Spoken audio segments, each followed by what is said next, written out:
सभी को good morning. आज की क्लास के लिए आज हम चर्चा करने के लिए तैयार हैं। बुद्धि मतलब इंटेलिजेंसी। सबसे पहले लिखेंगे कि इंटेलिजेंसी क्या है।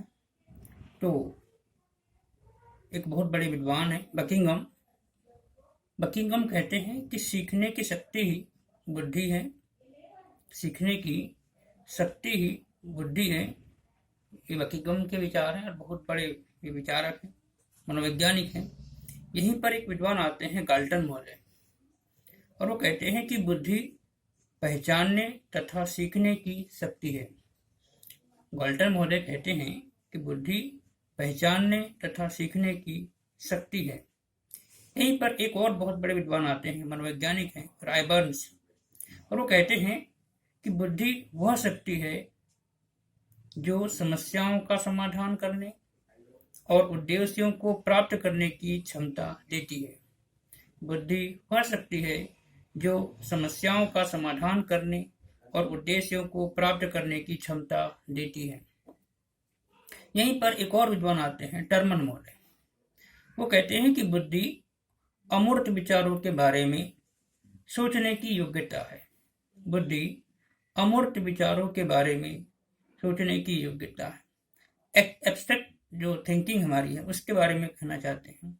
वुडवर्थ यहाँ पे एक विद्वान आते हैं और बहुत अच्छी बात कहते हैं कि बुद्धि कार्य करने की एक विधि है। बुद्धि क्या है? एक कार्य करने की विधि है। यहीं पर एक मनोवैज्ञानिक आते हैं, थॉर्नडाइक, और थॉर्नडाइक कहते हैं सत्य या तथ्य के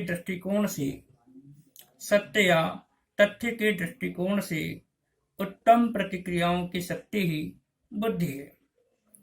वुड्रो अपनी बात रखना चाहते हैं बुद्धि के बारे में और कहते हैं कि बुद्धि ज्ञान अर्जन करने की क्षमता है।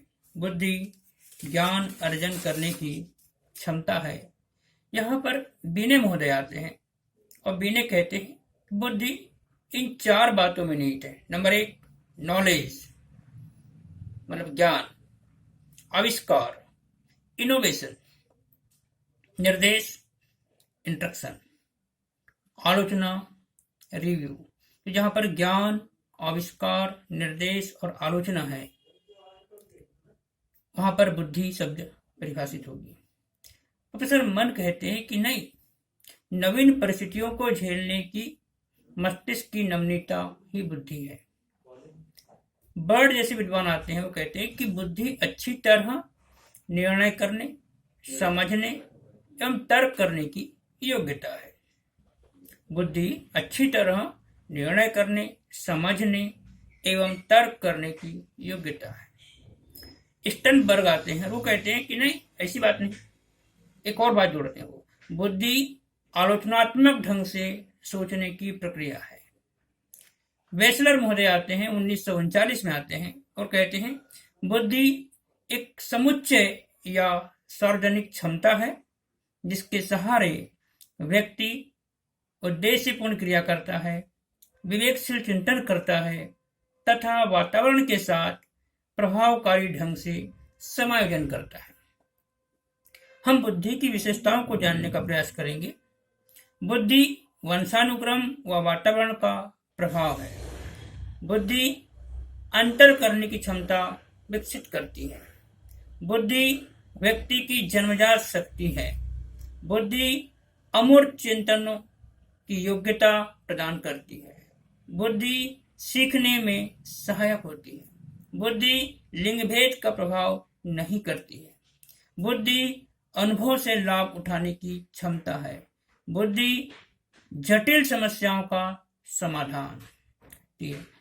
बुद्धि नवीन परिस्थिति से सामंजस्य बैठाती है। भारतीय परंपरा में निम्नलिखित क्षमताएं बुद्धि के अंतर्गत स्वीकार की गई हैं। नंबर 1 संज्ञानात्मक क्षमता, नंबर 2 सामाजिक क्षमता, नंबर 3 संवेगात्मक क्षमता और नंबर 4 उद्यमी क्षमता। तो संज्ञानात्मक क्षमता क्या होगी? सोच समझ, विभेद क्षमता, समस्या समाधान योग्यता, प्रभावी संप्रेषण आदि, ये सभी संज्ञानात्मक क्षमता के अंतर्गत आएंगे। सामाजिक क्षमता में क्या आएगा? सामाजिक व्यवस्था, एवं नियमों के प्रति सम्मान, सामाजिक समरसता, परामर्श, चिंतन आदि आएंगे इसमें। सामयिक क्षमता में क्या आएगा?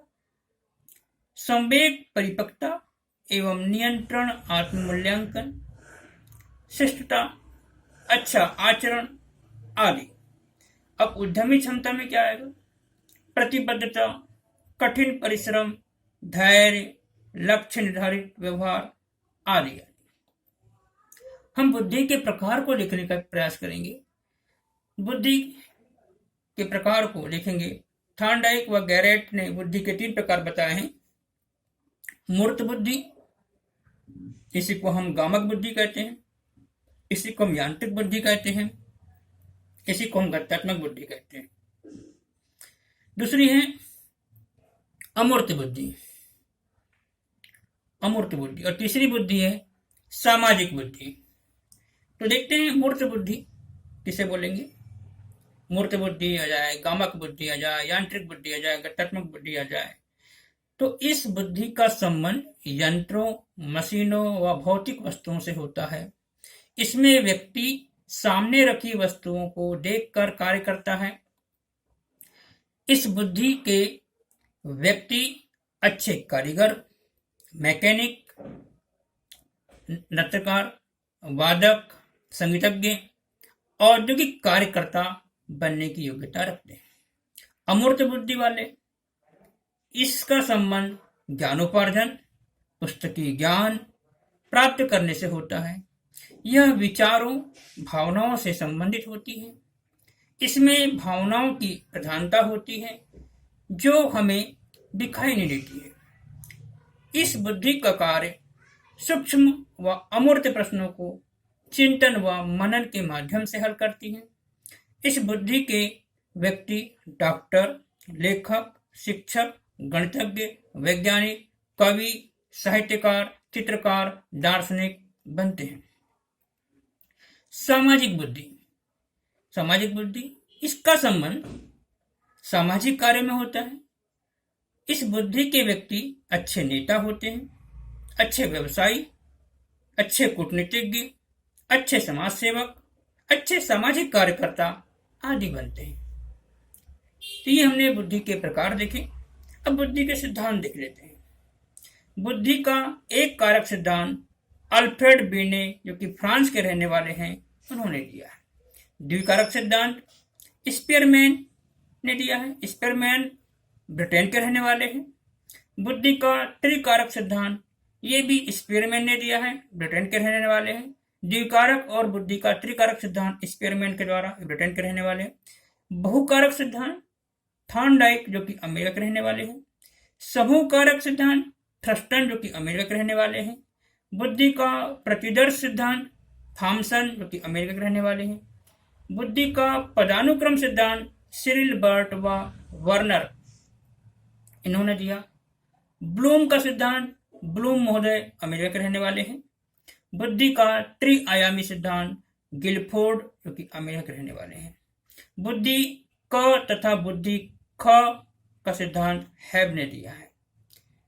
त्रितंत्र, या इसी को हम त्रिचापी सिद्धांत कहते हैं, इसको देने वाले हैं रॉबर्ट स्टनबर्ग, जो कि अमेरिका के रहने वाले हैं। संज्ञानात्मक विकास का सिद्धांत जीन प्याजे, जो कि स्विट्जरलैंड के रहने वाले हैं, उन्होंने दिया है। तरल, ठोस, धारा प्रभाव का सिद्धांत आर.बी. कैटल ने दिया है।